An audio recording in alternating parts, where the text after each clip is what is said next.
Encore un accident routier et encore des morts sur nos axes lourds. C'est de nouveau à Ebebida, au lieu dit Ekom Medjem, à 38 km de Yaoundé, que s'est produit un accident de circulation le mercredi 2 novembre 2016 sur l'axe lourd Yaoundé-Bafoussam. Sur place, on enregistre le décès de 9 femmes et une autre est grièvement blessée. Comme fait inédit, les principales victimes ne se trouvaient pas à bord d'un véhicule.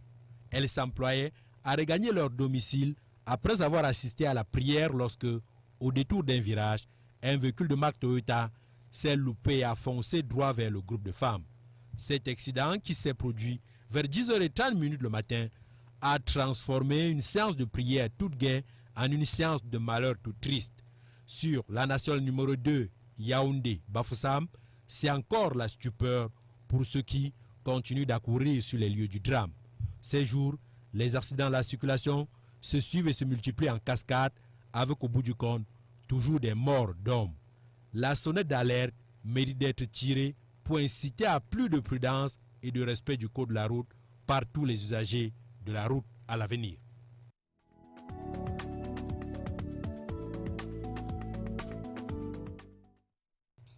Les universités du Cameroun se professionnalisent davantage, qu'il s'agisse de l'université de Yaoundé 1 Ngouaikele, de Yaoundé 2 Soa ou même de l'université de Douala ou celle de Tchang et de Boya.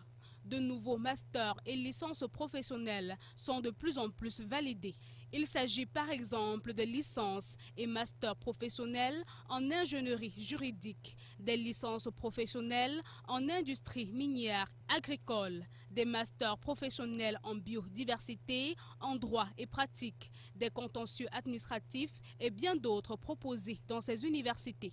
Cette professionnalisation des universités camerounaises découle du fait que les diplômes professionnels ont la cote auprès des étudiants. En effet, pour échapper au chômage endémique qui frappe les diplômés de l'université, les bacheliers camerounais se ruent vers les formations professionnelles dispensées par le secteur privé. Un changement dicté par les besoins actuels du marché de l'emploi.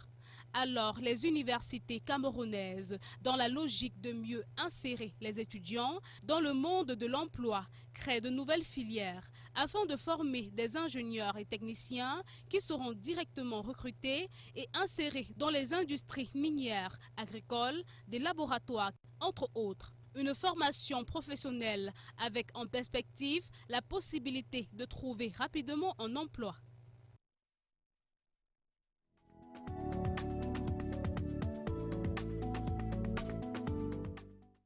Les chantiers de développement au Cameroun peuvent dès à présent prendre un coup d'accélération.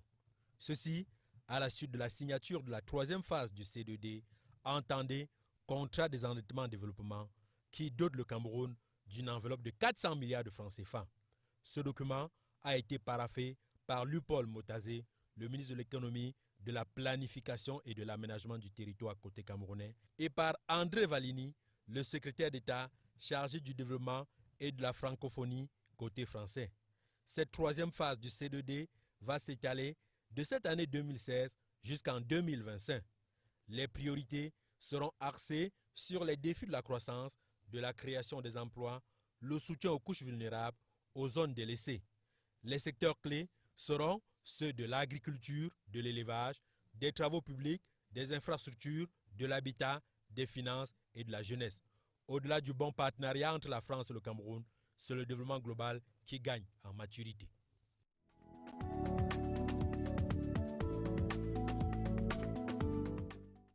Le Fonds monétaire international invite le Cameroun à réajuster ses gestions budgétaires. C'est un conseil effectué par une mission composée des équipes techniques du Fonds monétaire international et de la Banque mondiale.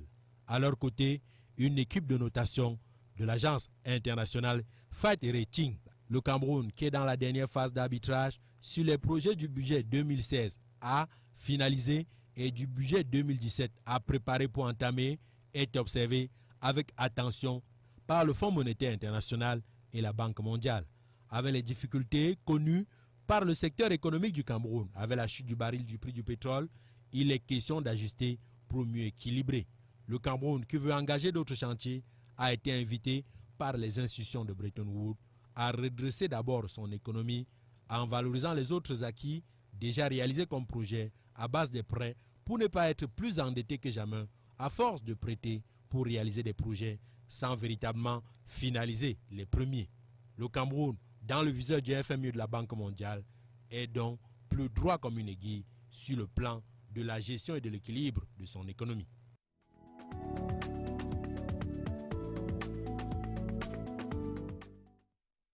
À sa 68e session en 2013, l'Assemblée des Nations Unies a adopté la résolution qui proclame le 2 novembre journée internationale de la fin de l'impunité pour les crimes commis contre des journalistes. Cette résolution exhorte les États membres à prendre des mesures précises pour combattre la culture actuelle d'impunité. La date choisie est en mémoire de l'assassinat de 2 journalistes français au Mali le 2 novembre 2013. Cette résolution historique condamne toutes les attaques et violences perpétrées contre les journalistes et des travailleurs des médias. Elle exhorte également les États membres à faire tout leur possible pour prévenir cette violence, en traduisant en justice les auteurs des crimes commis contre les journalistes et les travailleurs des médias, et en veillant à ce que les victimes disposent de recours appropriés.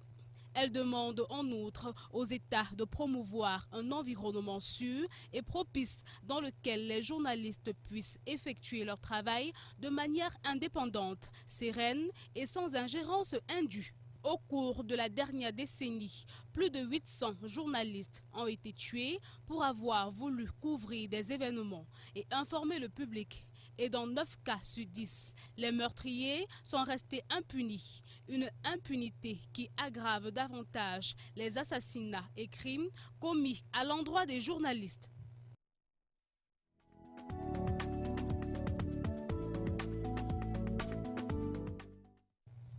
Les éleveurs et agriculteurs se sont de nouveau affrontés au Niger. Cette fois-ci, ils laissent au moins 18 morts et plus d'une quarantaine de blessés dans la région de Tawa, située dans l'ouest du pays, ainsi que de nombreuses maisons incendiées. Les victimes sont en majorité des femmes et des enfants. À en croire les responsables locaux, ces affrontements à l'arme blanche ont éclaté dans la matinée du 1er novembre 2016, lorsqu'un troupeau de bovins appartenant à un éleveur a dévasté un champ de céréales. C'est donc la mort du propriétaire du champ dans une première altercation qui aurait mis le feu aux poudres. Grâce au déploiement des forces de défense et de sécurité, un retour au calme a pu être observé dans cette localité du Niger, où des altercations entre éleveurs et agriculteurs sont monnaie courante, surtout pendant la période des récoltes qui coïncide également avec le mouvement du bétail vers les grandes aires de pâturage. En novembre 2014, ce sont 10 personnes qui ont été tuées et 13 autres blessées lors d'une bagarre entre éleveurs Peul et agriculteurs Aoussa, près de Bini Nkoni, dans la même région de Tawa.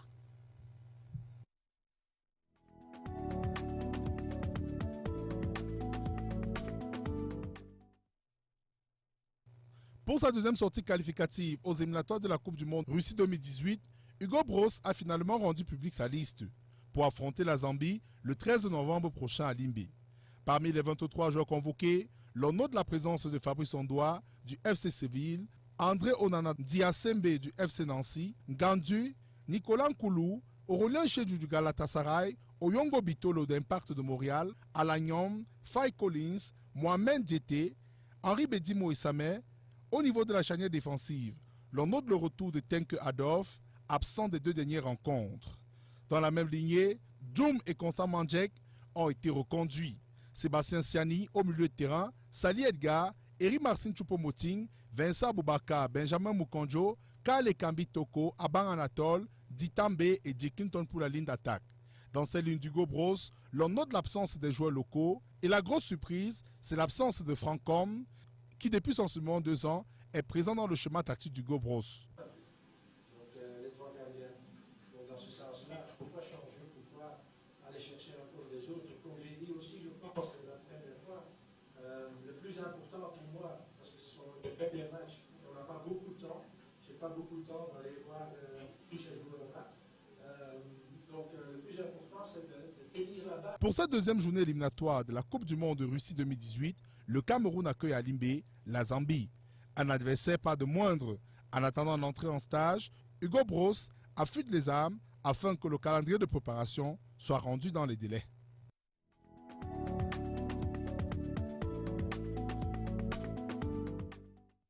Après avoir passé un stage d'évaluation au centre de la CAF en Bankomo, les experts de la Confédération africaine de football en matière d'arbitrage ont rendu la liste des 37 arbitres et assistants présélectionnés pour la Coupe d'Afrique des Nations féminines Cameroun 2016. Parmi ces dames en noir, l'on note la présence de 3 Camerounaises sur les 4 présentées. Seule Thérèse Raïssa Nengele n'a pas pu se distinguer. Chez les arbitres, l'on note la présence de Jeanne Ekoumo qui a été confirmée. Tandis que chez les assistants, Karine Atezambong et la mondialiste Jordanie 2016, Josiane Bakop, ont marqué les esprits. En liste pour cette Coupe d'Afrique des Nations en terre camerounaise, le vert ou jaune sera représenté au sifflet. Parmi les 37 présélectionnés, seul le Cameroun a pu obtenir 3 places sur les 4 présentées.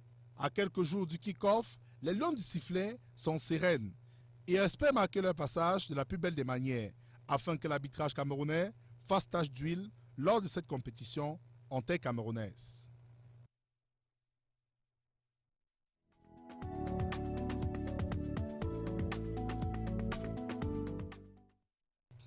Les universités du Cameroun se professionnalisent davantage, qu'il s'agisse de l'université de Yaoundé 1 Ngouaikele, de Yaoundé 2 Soa ou même de l'université de Douala ou celle de Tchang et de Boya. De nouveaux masters et licences professionnelles sont de plus en plus validés. Il s'agit par exemple de licences et masters professionnels en ingénierie juridique, des licences professionnelles en industrie minière, agricole, des masters professionnels en biodiversité, en droit et pratique, des contentieux administratifs et bien d'autres proposés dans ces universités. Cette professionnalisation des universités camerounaises découle du fait que les diplômes professionnels ont la cote auprès des étudiants. En effet, pour échapper au chômage endémique qui frappe les diplômés de l'université, les bacheliers camerounais se ruent vers les formations professionnelles dispensées par le secteur privé. Un changement dicté par les besoins actuels du marché de l'emploi. Alors, les universités camerounaises, dans la logique de mieux insérer les étudiants dans le monde de l'emploi, créent de nouvelles filières afin de former.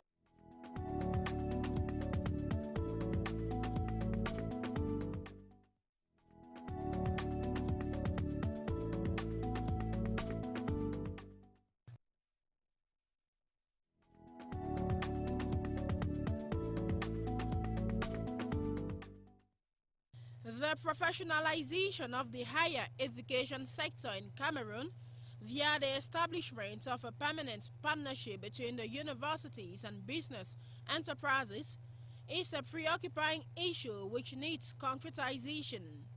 Government has over the years initiated a number of business world partnership forums worthy, timely and relevant for the development of the country through its Ministry of Higher Education and hosted by the various state universities.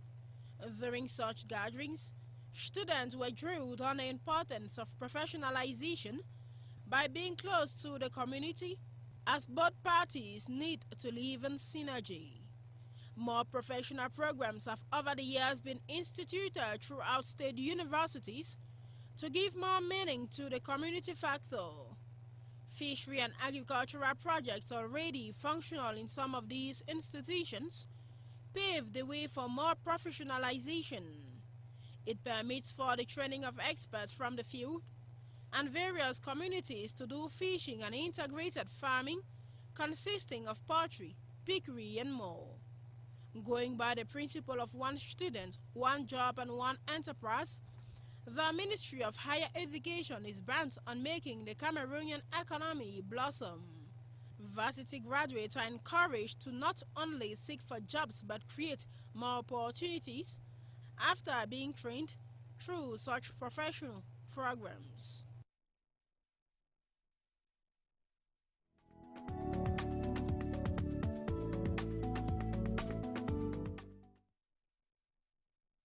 Electoral officials in Ivory Coast say the Yes campaign has won Sunday's referendum on a new constitution with 93.42% of votes. The turnout of 42.42% is higher than an earlier 7% estimate by the opposition parties that boycotted the polls.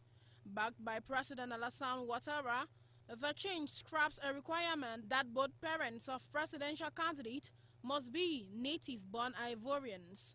Opponents accuse Mr. Ouattara of using it as a way to handpick his successor.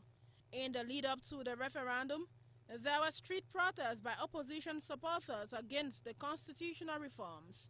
On Monday, President Ouattara acknowledged that there were some disturbances during the vote, but said they were isolated incidents. In one instance, youth destroyed some polling stations in Abidjan, district of Yopougon, a stronghold of the opposition Ivorian Popular Front. The new constitution is built by President Alassane Ouattara as an opportunity to turn a page on instability, mainly around the divisive issue of identity, which has followed decades of civil strife. The new constitution removes the age limit of 75 years for those seeking to be elected to the post of president.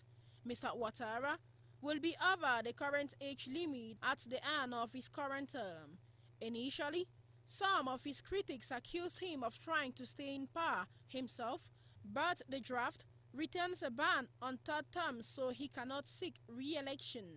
The new constitution also introduces a Senate which will form the country's lawmaking body alongside the existing National Assembly. The position of a vice president was also created. Equally, a new chamber for traditional chiefs to recognize their importance to the country also came in. Electoral Commission President Yusuf Bakayoko announced the Yes campaign's win on state-owned television on Tuesday.